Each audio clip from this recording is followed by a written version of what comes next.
আজকের বাজারটা দেখিয়ে ভিডিওটা শুরু করছি, কিন্তু বাজারগুলো আজকের না, আজকে আমার রান্না কমপ্লিট হয়ে গেছে। আর এই আমগুলো বাজার থেকে কেনা না, এই আমগুলো আমাদের বাড়ির গাছের আম, বাড়ি থেকে পাঠিয়ে দিয়েছে আমগুলো। তারপর ঝুড়িটা গুছিয়ে পরিষ্কার করে নিলাম। তারপর চলে এসেছি সোজা বাসনগুলো ধুয়ে নিতে। বাসনগুলো পরিষ্কার করে ধুয়ে নিই, রান্নাটা যে তুলনায় আমার আজকে কমপ্লিট হয়ে গেছে।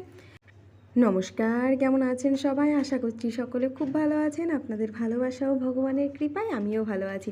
মুর্শিদাবাদের ছোট্ট একটা গ্রাম থেকে আমি শ্রী, আপনাদের সকলের সঙ্গে।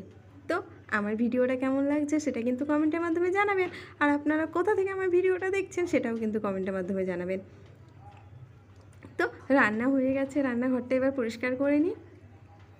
আচ্ছা, আমি ছোট ছোট ভিডিও দিচ্ছি, আপনারা যদি চান বড় ভিডিও, লং ভিডিও দিই, তাহলে একটু কমেন্টের মাধ্যমে জানাবেন।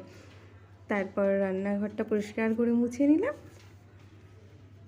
মুছে নিয়ে ভেবেছিলাম আজকের ভিডিওটা এত দূরই রাখবো।